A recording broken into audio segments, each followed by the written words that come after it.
case number B25-04011-B to Kyra Vernon.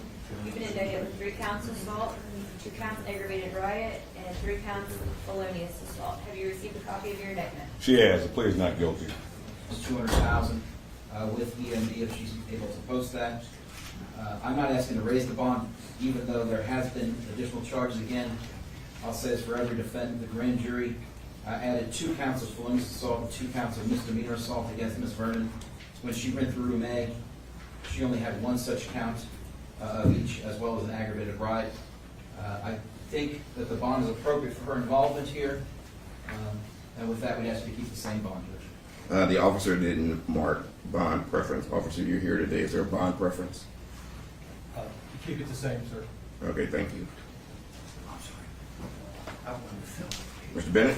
Judge Triggs, the bond is not appropriate. The bond is it's unconstitutional. It's inconsistent with the law, specifically Ohio Revised Code 2937.011. There was a bond reform, and the legislators came up with factors and came up with laws to determine what is an appropriate bond. That is what's glaringly absent in these matters, is the law. The catalyst for the bonds in this case is race and politics, not the law. If you concentrate on the law, there's no way this woman should have a $200,000 bond for what she's charged with and what they claim she did. The law says that the court should release the defendant on the least restrictive conditions, and the financial condition should be least costly. That's what the legislators have said. So, and you look at factors to determine what is the appropriate financial bond and what would be the appropriate conditions. The nature and the circumstances of the crime charge. She's charged with felonious assault, and she's charged with aggravated rioting. She's charged with felonious assault under the umbrella of complicity, and aggravated rioting because they claim that she participated with others with the intent to commit a felony. When in fact, the nature and the circumstances of this case, a blind man can see, and everybody in this city knows, if you remove race and you remove politics, this is a fist fight and a brawl that was fueled by alcohol consumption, and that was initiated by some of the alleged victims. So this is a typical fist fight case that you have in Cincinnati time and time again. This case is being treated differently and inappropriately because of race and people trying to acquire and obtain political gain for their selfish reasons. It's aggravated rioting, that's the charge. It's felonious assault. They don't claim that she committed felonious assault individually. They claim that she's one of another, and she's combined with other individuals to be complicit or to go out and commit crimes with others to assault this young lady that was unfortunately knocked unconscious. That's not the case. If you look at the video, she didn't do that. It's not a planned, contemplative crime. It was a reactionary fight by some drunken individuals. What is the weight of the evidence against this defendant, Ms. Vernon? Nothing indicating that she participated with others or intended to commit a felony or act of violence. Again, it's a non-contemplative, spontaneous fight that unexpectedly broke out. There's no meeting of the mind for complicity. It happened out of the blue. It happened randomly. Aggravated rioting is the January 6, 2021 attack on the United States Capitol. That's a riot. When you get together, you assemble, and you plan to commit a crime. That's not what happened down on 4th Street, Judge.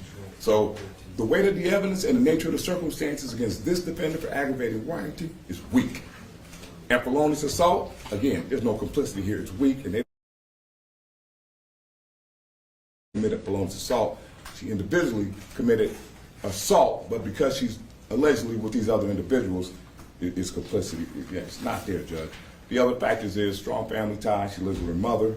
She's gainfully employed. She has limited financial resources, good character, no criminal record, no acts of violence. She's in good mental condition. She can focus on any conditions that the court will order and comply with them. The length of residence in the community, strong ties to Cincinnati, has only lived here her entire life here in Hamilton County. What is her criminal record? Record of convictions? None. None whatsoever. What is her record with respect to appearing in court? She has no criminal record, but she also has no cases or warrant of failure to appear history. Then she wasn't on parole, wasn't on probation, not under the auspices of the government in any way when this crime allegedly happened. So why is her bond $200,000? Why is it $200,000? Because of race and politics, but race and politics has no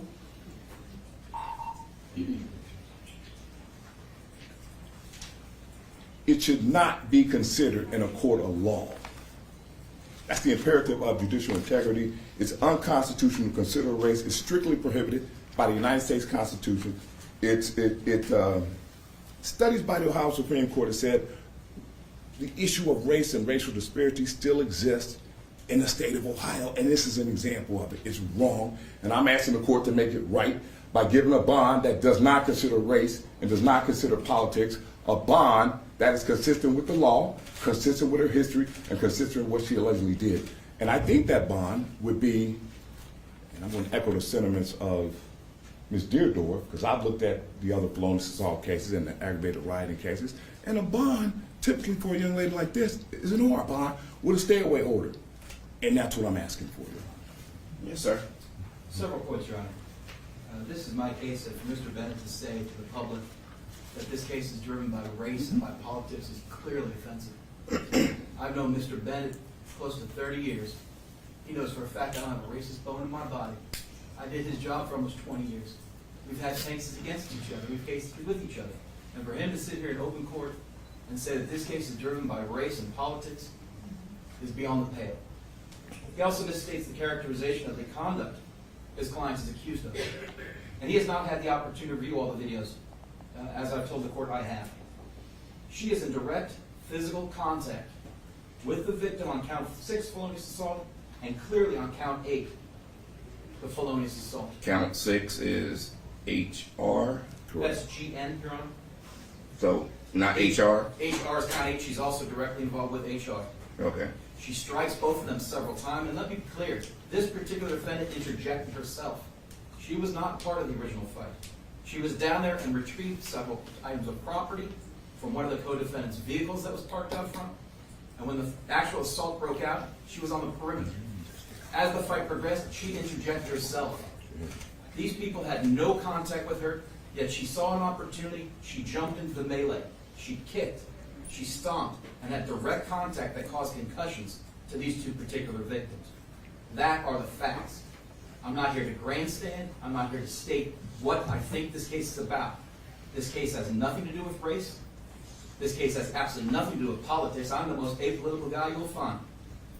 This case is about what these people did, what these victims suffered. The bond is appropriate, and I ask you to keep it the same. Judge, the last thing I'll say is this. I have a lot of respect for you, and that's not a personal indictment or accusation against you. Law enforcement, politicians, this case wouldn't be here but for race and politics.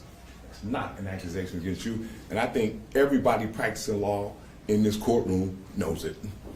So I would ask that she have a bond that's based on the law and nothing else, and based on what she's accused with. He gave a description of what he believes she did based on his observation of the videos, which we have not seen. That's not before the court now.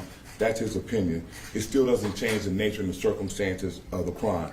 And what the legislator said, high bond if a weapon is involved. He didn't say a weapon was involved. And you still have her behaving in a manner that's consistent with misdemeanor assault by punching and kicking somebody, whether she did it on her own volition and it wasn't necessary. The claim is that she punched and she kicked someone. So a $200,000 bond for that alleged conduct is excessive and unconstitutional. All right, the bond will be set at $25,000 at 10%. That will be with EMD. Thank you. I'll give her open hours to go to work, to do what she needs to do. She is to stay away from downtown. You understand? Thank you, Your All Honor. right. So she will be, hold on, I'm not finished. I'm sorry, Your Honor.